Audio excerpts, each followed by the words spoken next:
எல்லோருக்கும் வணக்கம். Welcome to Fathima சமையல் விலாக்ஸ். இன்றைக்கி நான் செய்ய போகிற ரெசிபி என்னன்னு பார்த்தீங்கன்னா மத்தி மீன் ஃப்ரைங்க. மத்தி மீன் பார்த்தீங்கன்னா இது வந்து கேரளா மத்தி. 1 கிலோ வாங்கினா இதெல்லாம் கழுவி எல்லாம் அதெல்லாம் வேஸ்டேஜ் எல்லாம் போக ஒரு 3/4 கிலோ அளவுக்கு இருக்குது. அவங்களே எல்லாம் எனக்கு க்ளீன் பண்ணி கொடுத்துட்டாங்க. நான் வந்து வாஷ் மட்டும் பண்ணினேன். நான் தண்ணி ஊற்றி வாஷ் பண்ணிவிட்டேன். லெமன் கொஞ்சம் பிழிஞ்சு விட்டு உப்பு போட்டு வாஷ் பண்ணிட்டேங்க. அப்போ தான் இதில் இருக்கிற இதெல்லாம் போயிடுங்க. அந்த மாதிரி நீங்களும் செஞ்சு பாருங்கள். கொஞ்சம் கூட ஒரு இதில் இருக்கிற கழிவுகள் எதுவுமே இருக்காது, வேஸ்ட்டெல்லாம் இருக்காது இதில். அப்புறம் பார்த்திங்கன்னா இது ஃப்ரை பண்ணுறதுக்கு என்ன தேவைன்னு பார்த்துக்கலாங்களா. இஞ்சி பூண்டு மசாலா வந்து ஒரு 1/2 டீஸ்பூன் வச்சுருக்கேங்க. ஒரு 1/2 டீஸ்பூன் வந்து பார்த்திங்கன்னா மிளகாய்த்தூள் வச்சுருக்கேன். கொஞ்சம் மஞ்சள் தூள், கொஞ்சம் குறுமிளகு, கொஞ்சம் சோம்பு, 1/2 லெமன் வச்சுருக்கேன். தேவையான அளவு உப்பு வச்சுருக்கேன். சரிங்களா. இது வந்து என்ன பண்ண போகிறோம் அப்படின்னா இந்த மிளகையும் சோம்பையும் நம்ம இடிச்சுக்க போகிறோம். இடிச்சதை நம்ம அதில் மிக்ஸ் பண்ண போகிறோம். அடுத்தது பார்த்திங்கன்னா கொஞ்சம் கார்ன்ஃப்ளவர் மாவு, இவ்வளோ தேவையில்லை, அளவாக நான் போட்டுக்கிறேன். இது வந்து கொஞ்சம் அரிசி மாவு. அடுத்தது பார்த்திங்கன்னா வந்து முட்டை இருக்குது இல்லைங்களா, அதில் வந்து இப்போ ஒரு வெள்ளைக்கரு மட்டும் எடுத்து வச்சுருக்கேன். மஞ்சள் கரு வேண்டாம், வெள்ளைக்கரு மட்டும் வச்சுருக்கேன். ஏன்னு கேட்டிங்கன்னா மசாலா பிரிஞ்சு வராமல் இருக்கிறதுக்காக வச்சுருக்கேன். அடுத்தது இதை இடிச்சிட்டு வந்து நான் மிக்ஸ் பண்ணும்போது காமிக்கிறேன். சரிங்களா.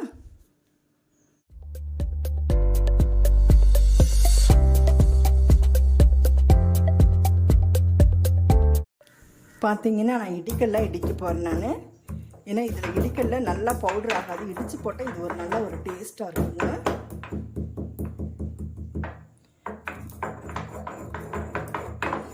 அவ்வளோதாங்க, இடிச்சாச்சுங்க. பாருங்கள், இதை நான் இடிச்சிட்டு வந்துட்டேன். சரிங்களா. இதை வந்து என்ன பண்ணலனாக்கா மீனை வந்து ஒரு பிளேட்டில் போட்டு வச்சுட்டேன். அடுத்தது அதே பாத்திரத்தில் என்ன பண்ண போகிறோன்னா இதையெல்லாம் போட போகிறோங்க. இந்த மிளகாய்த்தூள், மஞ்சள் தூள், இஞ்சி பூண்டு விழுது, குறுமிளகு, சோம்பு, உப்பு, இது எல்லாத்தையும் நம்ம இதில் போட்டுக்கலாம்.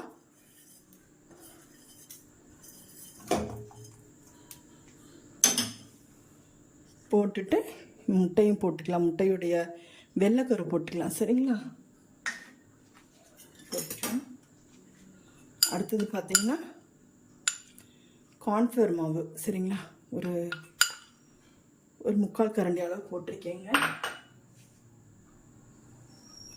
அரிசி மாவு ஒரு 3/4 கரண்டி அளவு போதுங்க, ஜாஸ்தியெல்லாம் வேண்டாம். ஏன்னா நம்ம மீன் வந்து 3/4 கிலோ அளவுக்கு தான் இருக்குது. சரிங்களா. அப்புறம் ஒரு 1/2 லெமன் பிழிஞ்சு விட்டுக்கலாம்.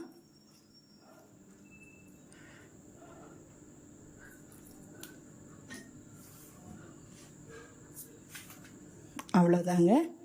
இதை வந்து அப்படியே நம்ம வந்து மிக்ஸ் பண்ணிக்கலாம். சரிங்களா. இதை அப்படியே மிக்ஸ் பண்ணிக்கலாம்.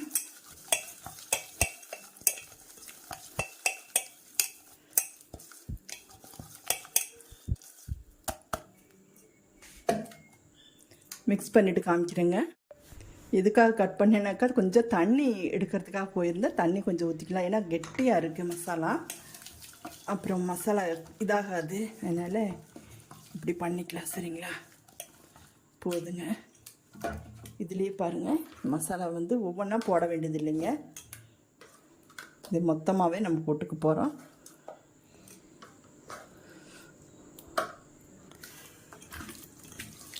இது அப்படியே கலந்துக்கலாம்.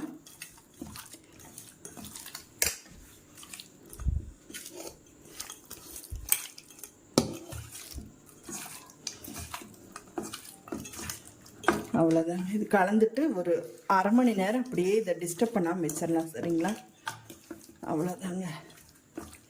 இதெல்லாம் நல்லா உப்பு காரமெல்லாம் நல்லா பிடிச்சிக்குவோம்.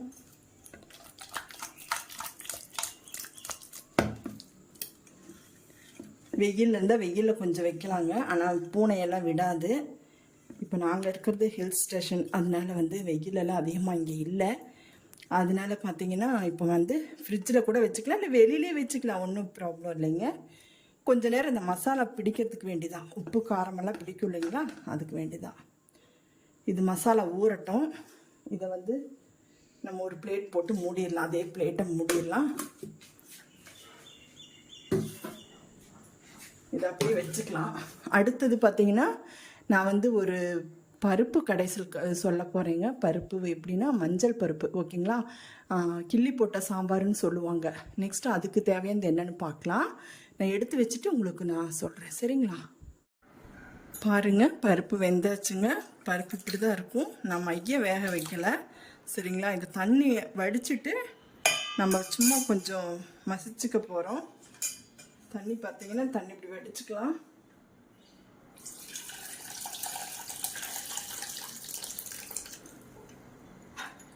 தண்ணி வடிச்சாச்சுங்க.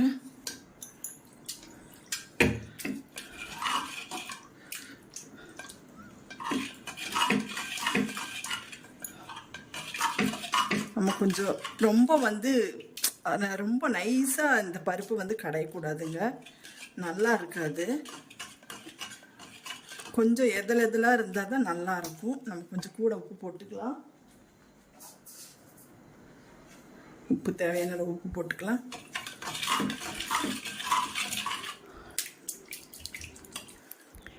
நான் 2 மிளகாய் தாங்க போட்டிருக்கேன். உங்களுக்கு காரம் வேணும்னா கொஞ்சம் எக்ஸ்ட்ரா ஒன்று கூட போட்டுக்கலாம். நான் நம்ம காஞ்ச மிளகாய், வரமிளகாய் போட்டு நம்ம தாளிக்க போகிறோம், சரிங்களா? அதனால போதுங்க. இப்படி இருந்தால் தான் நல்லாயிருக்கும் பருப்பு. நம்ம அடுத்தது தாளிச்சுக்கலாம். அடுத்து பார்த்தீங்கன்னா நம்ம கிள்ளி போட்ட சாம்பார் வைக்க போகிறேங்க. அதாவது மஞ்சள் பருப்பு சொல்லுவாங்க. நான் பார்த்தீங்கன்னா குக்கரில் தான் ஒரு விசில் வைக்க போகிறேன். ஒரு அரை பவுல் அளவுக்கு பார்த்தீங்கன்னா பருப்பை நான் வாஷ் பண்ணி வச்சுருக்கேன். அதை போட்டுக்கலாம்.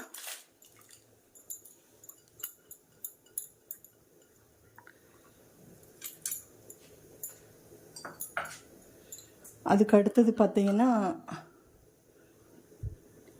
கொஞ்சம் வெங்காயம், சரிங்களா? வெங்காயம் கொஞ்சம் போட்டுக்கலாம்.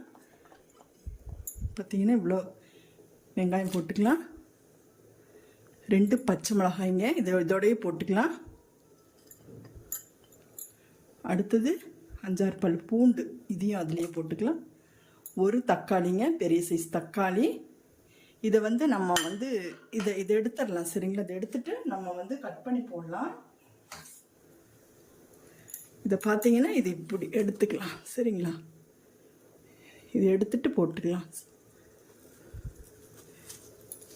நான் எப்பவுமே தக்காளியில் இதெல்லாம் எடுத்துடலாங்க. ஏன்னா இப்போல்லாம் தக்காளி, நாட்டு தக்காளி கிடைக்கிறது இல்லைங்க. இது இப்படி போட்டுக்கலாம், சரிங்களா? பருப்பு வேகிறதுக்கும் இதெல்லாம் சரியாக இருக்கும்.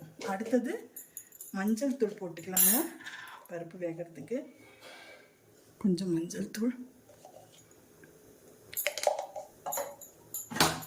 அடுத்தது இன்னொரு பொருள் போட போகிறேங்க. அது யாரும் போட மாட்டாங்க, நான் இப்போ போட்டு வேக வைக்க போகிறேன். அது யாருன்னு கேட்டிங்கன்னா இவர் தாங்க, சீரகம். இது கொஞ்சம் போட்டிங்கன்னா நல்ல மணமாக நல்லா இருக்குங்க, நல்லா டேஸ்டாகவும் இருக்கும். அடுத்தது கொஞ்சம் எண்ணெய் ஊற்றிக்கலாங்க பருப்பு வேகிறதுக்கு. அம்மாங்கெல்லாம் பார்த்தீங்கன்னா மண் சட்டியில் அப்படியெல்லாம் வைப்பாங்க. அப்போ குழைய வெந்துடும். அம்மா பருப்பெல்லாம் இப்படி போட்டு விளக்கெண்ணெய் இருக்கு இல்லைங்களா, அந்த எண்ணெய் ஊற்றி எல்லாம் போட்டு வேக வச்சு சாப்பிட்டா அப்படியே எவ்வளோ டேஸ்ட்டாக இருக்கும் தெரியுங்களா? எங்களுக்கெல்லாம் குழந்தைங்களா இருக்கும்போது ஊட்டி விட்டுருக்காங்க. அந்த டேஸ்ட் இன்னுமே வாயில் நிற்குது எனக்கு. அது பார்த்திங்கன்னா வெறும் பருப்பு தண்ணி எடுத்துட்டு குழந்தைங்களுக்கு சாப்பாடு ஊட்டுவாங்க. நீங்களும் எல்லாம் செஞ்சுருப்பீங்க. அது அவ்வளோ நல்லா இருக்குங்க. அந்த வெறும் பருப்பு தண்ணியில் அந்த சாப்பாடு, வடித்த சாப்பாடு போட்டு நல்லா குழந்தைங்களுக்கு ஊட்டும்போது அந்த அந்த சாப்பாடு நம்மளுமே ஒரு வாய் சாப்பிடணும் போல இருக்கும். அவ்வளோ டேஸ்ட்டு. இப்போல்லாம் அந்த டேஸ்ட்டெல்லாம் வர்றதே இல்லைங்க. ஓகே, நான் வடன்னு பேச வேண்டாம். நான் குக்கர் மூடி போட்டு ஒரு ஸ்டீம் வச்சு இறக்கிடுறேன், சரிங்களா? அப்புறம் தாளிப்புக்கு என்ன செய்யலான்னு பார்க்கலாம். அடுத்தது பார்த்தீங்கன்னா கேஸ் ஆன் பண்ணிவிட்டு நான் இது வச்சாச்சுங்க, தாளிப்பு கரண்டி வச்சாச்சுங்க. நம்ம குழம்பு தாளிச்சிக்கலாம். அதுக்கு தேவையான அளவு எண்ணெய் ஊற்றிக்கலாங்க. சமையல் எண்ணெய் நீங்கள் எது வேணாலும் ஊற்றிக்கலாம். ஆயில், கடலெண்ணெய், தேங்காய், நெய் எது வேணாலும் உங்களுக்கு விருப்பத்துக்கு ஏற்ப நீங்கள் எது வேணாலும் போட்டு தாளிச்சுக்கலாங்க. காஞ்சாச்சுங்க.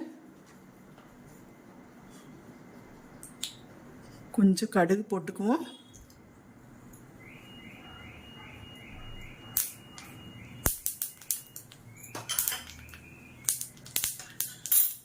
அடுத்தது பார்த்தீங்கன்னா தாளிப்புக்கு இதாங்க 2 வரமிளகாய், கருவேப்பிலை, ஒரு பல்லு பூண்டு நச்சு வச்சுருக்கேன், 2 வெங்காயம் கட் பண்ணி வச்சுருக்கேன். இறக்கும்போது மல்லித்தலை போட்டு இறக்கிக்கலாங்க. கடைசியாக அடுத்து 2 மிளகாய், அடுத்து 2 வெங்காயம் கட் பண்ணினது,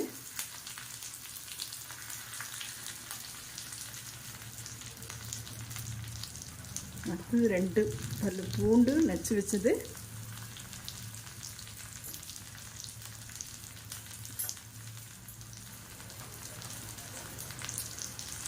அடுத்தது இதுலேயும் கொஞ்சம் சீரகம் போட்டுக்கலாங்க. பருப்பு ஆல்ரெடி பருப்பில் கொஞ்சம் போட்டிருக்கேன். நம்ம தாளிப்புக்கு 2 சீரகம் போட்டு நம்ம தாளித்தோம் அப்படின்னா செமையாக இருக்குங்க. நீங்கள் எந்த குழம்புக்கு வேணாலும் கடுகும் போட்டுட்டு நீங்கள் கொஞ்சம் சீரகமும் போட்டால் ரொம்ப நல்லா இருக்குங்க டேஸ்ட்டு. எதையும் போட்டுக்கலாம். அடுத்தது கருவேப்பிலை,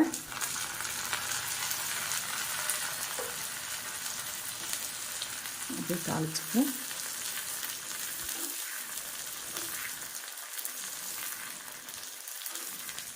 பாருங்கள், நல்லா பொரிஞ்சிருச்சு.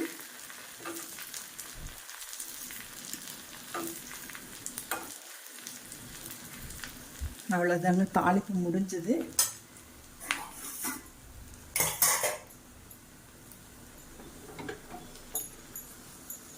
இப்போ பார்த்தீங்கன்னா நான் வந்து கொதிக்க வச்சுருக்கேங்க. நம்ம கடைஞ்சோம் இல்லைங்களா, கடைஞ்சோன்னே வந்து ஒரு கொஞ்சம் மறுபடியும் கொஞ்சம் வந்து கொதிக்க வச்சுருக்கேன். சரிங்களா, இந்த சாம்பார் இப்படி தாங்க இருக்கணும், தண்ணி சாம்பாராட்ட நல்லா டேஸ்ட்டாக இருக்கும். தாளிச்சிட்டு குழம்ப கொதிக்க வைக்காதீங்க, டேஸ்ட் மாறிடும். அவ்வளோதாங்க, முடிஞ்சது.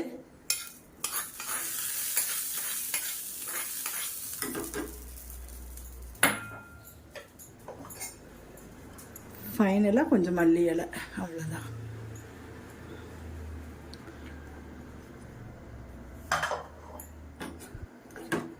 அவ்வளோதாங்க, கிள்ளி போட்ட சாம்பார் ரெடிங்க. அடுத்தது பார்த்தீங்கன்னா நான் ஃபிஷ் ஃப்ரை பண்ண போகிறேன். ரெடி பண்ணிவிட்டு வந்து காமிக்கிறேன். ஃபிஷ் ஃப்ரை பண்ணுறதை வந்து உங்களுக்கு காமிச்சிட்டு ஃபிஷ் ஃப்ரை சாம்பார் சாப்பாடோடு உங்களுக்கு நான் வந்து பவுலில் வச்சு காமிக்கிறேன். சரிங்களா, அடுத்து பாருங்கள், நம்ம வந்து ஃபிஷ் ஃப்ரை பண்ண போகிறோம். இது பார்த்திங்கன்னா 1/2 hour அப்படியே நல்லா ஊறிட்டாங்க. இவங்கெல்லாம் நல்லா மசாலாலாம் பிடிச்சி நல்லா ஆயிடுச்சு. இப்போ வந்து இவங்களை வந்து நம்ம பொரிக்க போகிறோம். சரிங்களா, ஆல்ரெடி கல் காஞ்சிருச்சுங்க. நான் தோசை கல்லில் தான் வறுக்க போகிறேன். ஃப்ரை அவ்வளோதாங்க, காஞ்சாச்சு. நம்ம போட்டுக்கலாம், ஒன்றா போட்டுக்கலாம்.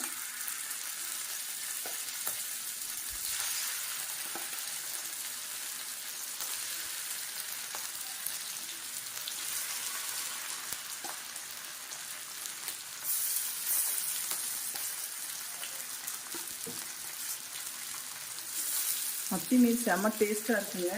இந்த கேரளா மத்தினாக்கா சின்ன சின்ன இந்த மத்தி தாங்க நல்லா இருக்கும். பார்த்திங்கன்னா பெரிய மத்தியும் சொல்லுவாங்க, இந்த சால மத்தி, பரத்தி மத்தி எதோ சொல்லுவாங்க. நான் அதெல்லாம் வாங்க மாட்டேன், எனக்கு அது பிடிக்காது எனக்கு. இது பார்த்திங்கன்னா ரொம்ப நல்லா இருக்குங்க. இது ரொம்ப சூப்பராக இருக்கும். ஒரு மூடி போட்டுக்குவோம்.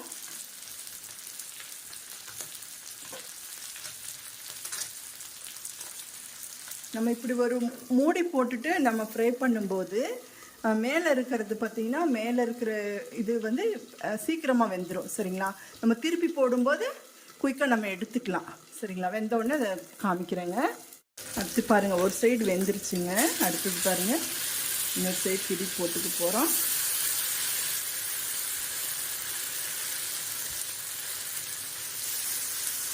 அவ்வளோதாங்க, சீக்கிரம் குயிக்காக ரெடி ஆயிருங்க. மூடி போட்டுக்கலாம். வெறும் சிம்பிள் அண்ட் டேஸ்டியாக ஒரு லஞ்ச் ரெடி ஆகிடுச்சுங்க. ஒயிட் ரைஸ், கிள்ளி போட்ட சாம்பார், பூண்டு ஊறுகாய், அடுத்தது பார்த்திங்கன்னா மத்தி மீன் ஃப்ரை பண்ணினது. நீங்களும் உங்கள் வீட்டில் செஞ்சு பார்த்துட்டு சாப்பிட்டு பார்த்துட்டு கமெண்ட் செக்ஷனில் சொல்லுங்கள். ஃபாத்திமா சமையல் விளாக்ஸுக்கு சப்ஸ்கிரைப் பண்ணுங்கள், சப்போர்ட் பண்ணுங்கள். பக்கத்தில் இருக்கிற பெல் ஐக்கானை கிளிக் பண்ணுங்கள். அப்போ தான் நான் அடுத்தடுத்து போடுற வீடியோ வந்து உங்களுக்கு நோட்டிஃபிகேஷனாக வந்துகிட்டே இருக்கும். அடுத்தடுத்து உங்களுக்கு நல்ல ரெசிபியோடு நான் சந்திக்கிறேங்க. நன்றி, வணக்கம்.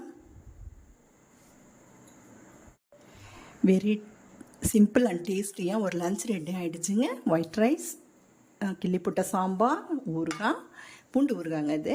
அப்புறம் வந்து மத்தி மீன் ஃப்ரை பண்ணினது சரிங்களா. கூட வெங்காயமெல்லாம் வச்சுருக்கேன், ஆனியன் கொஞ்சம் கடிச்சிக்கிறதுக்கு. ரொம்ப நல்லா இருக்குங்க. அது சாப்பிட்டுட்டு நம்ம ஆனியனை கடிக்கும்போது ரொம்ப சூப்பராக இருக்கும். என்னுடைய சமையல் பிடிக்கும்னு நினைக்கிறேன். கண்டிப்பாக நீங்கள் வீட்டில் செஞ்சு பாருங்கள், கண்டிப்பாக பிடிக்குங்க உங்களுக்கு. அதுக்கு நான் கேரண்டி சரிங்களா. சிம்பிளாக இருந்தாலும் நல்லாயிருக்கும், டேஸ்ட்டாக இருக்குங்க. இது வந்து பார்த்திங்கன்னா மத்தி மீன் ஃபிஷ் சாப்பிடாதவங்க கூட சாப்பிட்லாங்க. இந்த சாம்பார்லாம் ரொம்ப நல்லா இருக்குங்க, சிம்பிளாக இருக்கும், ஆனால் ரொம்ப டேஸ்டியாக இருக்குங்க. என்னுடைய இது சமையல் பிடிச்சிருந்தா ஃபாத்திமா சமையல் விலாக்ஸுக்கு சப்ஸ்கிரைப் பண்ணுங்கள். தேங்க்ஸ் ஃபார் வாட்சிங். Thanks to all.